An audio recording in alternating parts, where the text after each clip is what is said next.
Hi, my name is Keith Cooper, and in this short video I'm going to be showing printing a A3 plus sized, that's 13 inch by 19 inch, fine art print, borderless on the Epson XP-15000 printer. Now the XP-15000 supports borderless, a number of paper sizes. I'm using a heavy matte paper, an art paper. I'll leave somebody else to define what's actually meant by fine art. I see it as no more than a marketing term, but whatever. It's a 265 gram paper. Quite a nice finish, nice smooth, bright white finish. It's cotton rag paper, and it performs very well with the dye-based inks of this printer. I'm printing it borderless, not because I greatly like borderless, but because I can, and just to show how it's done. So anyway, let's load up the paper.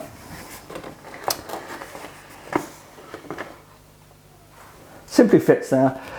Make sure the two guides are not pressing too tightly on the paper, because the larger, thicker sheets can occasionally have a bit of difficulty feeding with this. Thinner sheets, no problem at all, even canvas. Now, the printer here asks me to set the paper type.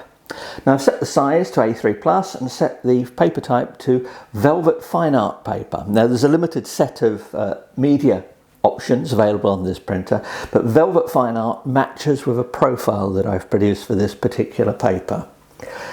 If you can get profiles for the papers, it will improve the printing. The Epson profiles themselves for their media are pretty good, but I've got one I've developed myself. But anyway, the paper is loaded. It's set to go. I've pulled out the tray, and I've also made sure that we've got ink in the printer, and so now to the computer to print it. Now I've opened up this image, which is Ely Cathedral, and it's taken with a 17mm shift lens for anyone who's curious. And I've opened it up in Epson Print Layout. Well, I've originally opened the image up in Photoshop, and I've exported it to Print Layout. I could print from Photoshop, but I'm using Print Layout here because it's easier to show, and it's free software, and it's actually quite good. Now I've set the paper type, set the size and the feed. I'm going for high quality on this. The paper can take that. Otherwise, layout standard settings or portrait orientation. I'm using scale to fit here because I've selected borderless, and the software will automatically resize the image. Don't worry about the pixels per inch of the resulting image being somewhat less than so-called optimum. It really doesn't make much of a difference. Now, as I say, I'm using an ICC profile, and it's one that I've made. And I'm using a perceptual rendering intent here. Now be careful when you choose a rendering intent. Look at the image and see which works best for your image. There's no automatic choice between perceptual and relative colorimetric. It varies by paper and by profile. But anyway, I can just press print and away we go. Waiting for the computer to do itself. This is connected wirelessly. I could have USB or Ethernet, works just as well. But with the laptop there, that's wireless as well, so it's just an easy setup. Printer's doing something. I want to make sure the paper feeds well. Oh, it's telling me an ink cartridge is low and the print job may not print completely. Now, you get this for a while occasionally. You can ignore the first few instances of this. Certainly for a picture like this, it will print just fine. So we'll continue printing. Away we go.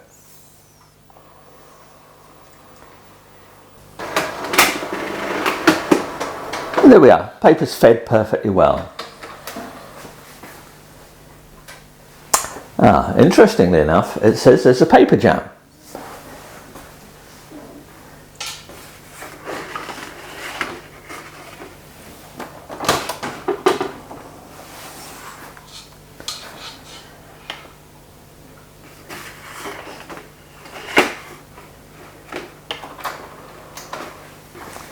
Now, we had a slight paper feed issue, and I said occasionally with some thicker papers you do get this, and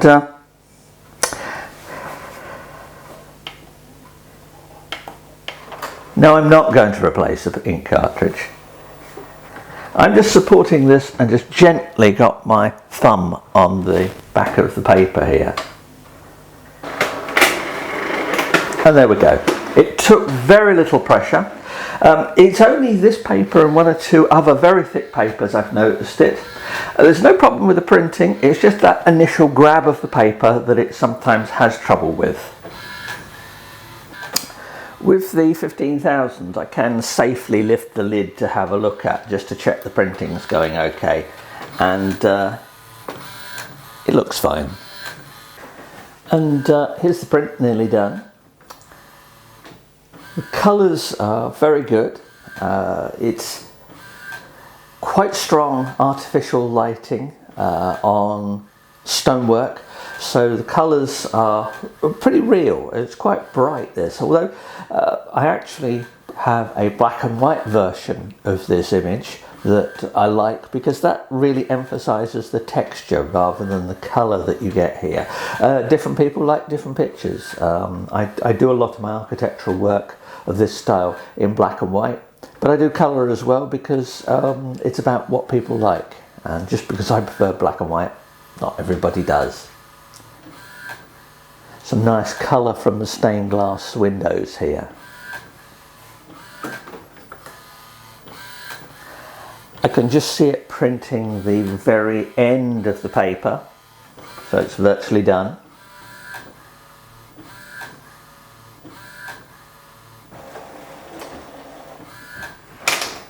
There we are. One A3 Plus borderless picture.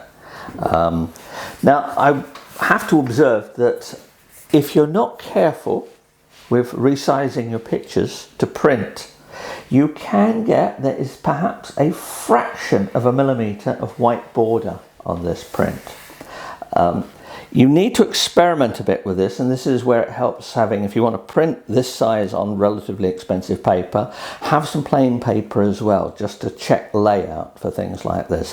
Borderless is always tricky because you have to expand the image to fit. Now this looks fine. I'd have no problem trimming off this minuscule bit of white along the edge here. I've printed other images and it works fine, but when it comes down to it, it's actually rather a nice looking picture. And as I say, that's Ely Cathedral, and printed on the XP-15000. So thank you very much.